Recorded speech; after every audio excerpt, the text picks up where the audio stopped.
Good morning students.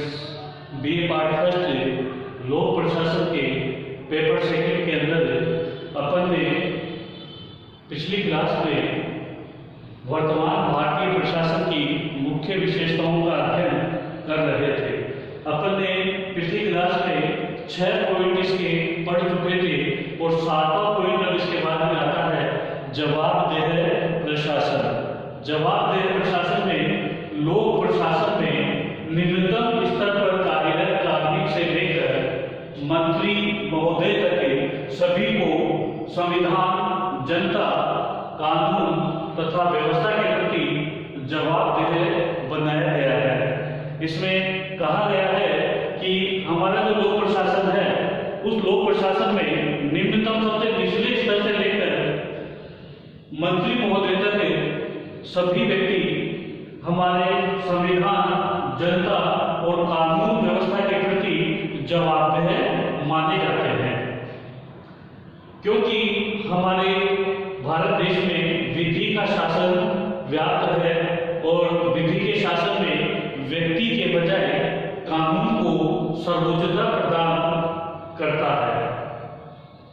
लोक प्रशासन की जवाबदेहिता सुनिश्चित करने के लिए संसदीय, कार्यपालिका तथा न्यायिक नियंत्रण की अनेक प्रणालियां प्रभावी है। स्वतंत्र न्यायपालिका के द्वारा प्रशासनिक जवाबदेहिता तथा नियंत्रण को अधिक प्रभावी बनाया गया है। तो आपको बता दूं मैं कि भाई अपने यहाँ पर क्या है, विधि का शासन व्याप्त है।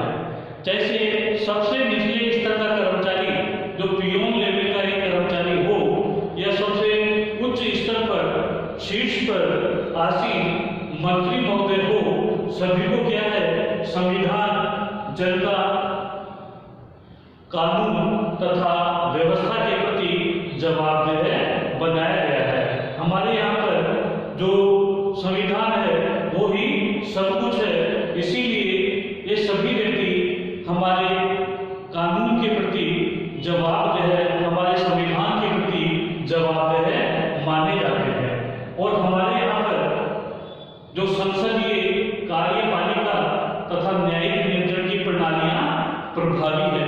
हमारे यहाँ पर जो व्यवस्थापिका, विधायिका, कार्यपालिका और जो न्यायपालिका है, इन तीनों की प्रणालियां प्रभावी है। और जो न्यायिक प्रणाली है हमारी, वो क्या है, प्रशासनिक जवाबदेहिता तथा नियंत्रण को अधिक प्रभावी बनाया गया है। ये हो गया अपना जवाबदेह प्रशासन। हर व्यक्ति को जवाबदेह बनाया गया है कि वो किस प्रकार से अपना कार्य करता है।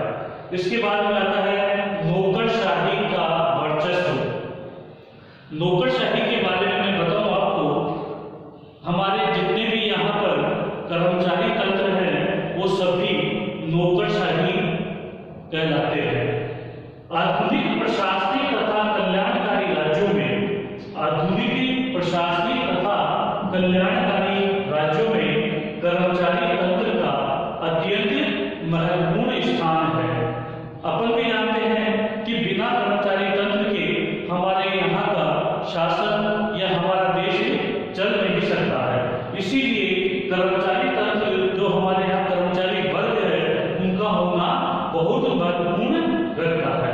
किंतु कर्मचारी तंत्र में व्याप्त अहम, कर्मचारियों के अंदर जो व्याप्त अहम भाव है, घमंड है या लाल फीताशाही, कठोर नियमों के प्रति मोह, शक्ति लालसा, अकार्य कुशलता तथा संवेदन शून्यता इत्यादि नौकरशाही लक्षण बाधक तत्व है।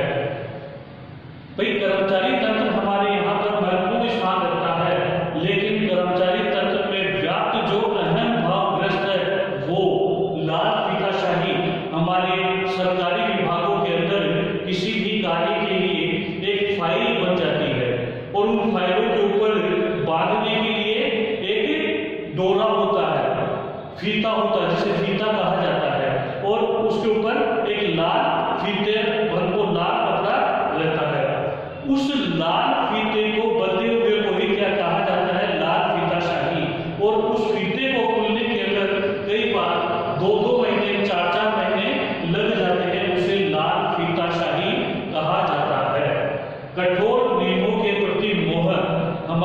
के जो कठोर नियम बने हुए हैं उनके प्रति उनका मोह या आकर्षण, शक्ति की लालसा, अपने आप में उनकी जो भावनाएं हैं कि हमारे पास बहुत ज्यादा शक्ति है, वो शक्ति की लालसा, कार्य कुशलता, कार्य सब कुछ जानते हुए कार्य सब कुछ जानने के बावजूद कार्य नहीं करना या कार्य के अंदर कुशलता नहीं लाना, कार्य कुशलता, संवेदन शून्यता, बिल्कुल उस कार्य को करने के लिए नकारा होना इत्यादि नौकरशाही लक्षण बाधक तत्व है। भारतीय लोक प्रशासन में भी भ्रष्टाचार, कार्यकुशलता, अनुशासनहीनता सहित नौकरशाही के समस्त अवगुण विद्यमान है। मतलब लोग हमारे भारत के लोक प्रशासन में भ्रष्टाचार, कार्यकुशलता, अनुशासनहीनता सहित नौकरशाही के समस्त अवगुण विद्यमान है। ये सारी चीजें जैसे भ्रष्टाचार है, कार्यकुशलता है, ये हमारे यहाँ के कर्मचारियों और कुछ वर्ग के जो नेता लोग हैं उनके पूरे शरीर के अंदर व्याप्त हो चुका है। हमारे यहाँ पर भ्रष्टाचार बहुत अधिक होता है और उस भ्रष्टाचार को इतनी आसानी से समाप्त भी नहीं किया जा सकता है। कारण यह है कि निचले स्तर से लेकर ऊपरी स्तर तक जब तक हर व्यक्ति का, आम जनता का भ्रष्टाचार को समाप्त करने का प्रयास नहीं होगा तब तक ये समाप्त नहीं हो सकता है। हमारे एक केंद्र सरकार में एक सज्जन हुए थे अन्ना हजारे, जिन्होंने भ्रष्टाचार समाप्त करने का भरसक प्रयास किया, लेकिन वह समाप्त नहीं हो सका। तो हमारे यहाँ पर प्रत्येक व्यक्ति के रक्त में, ब्लड में ये भ्रष्टाचार व्याप्त हो चुका है। तो नौकरशाही का ये वर्चस्व के अंदर शक्ति, लालसा, अहम भाव, भ्रष्टाचार, ये सारी चीजें व्याप्त है।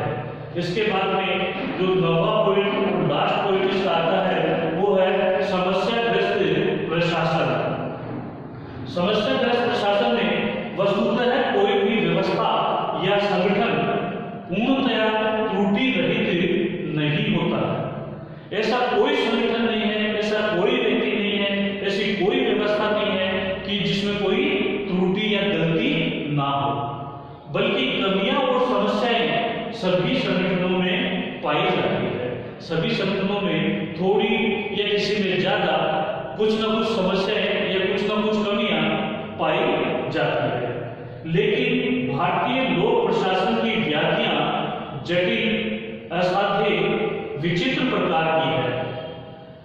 प्रशासन तंत्र में सामान्य अधिकारियों का वर्चस्व है, अतः विशेषज्ञ अधिकारी परिस्थिति सुधार हेतु संघर्ष कर रहे हैं।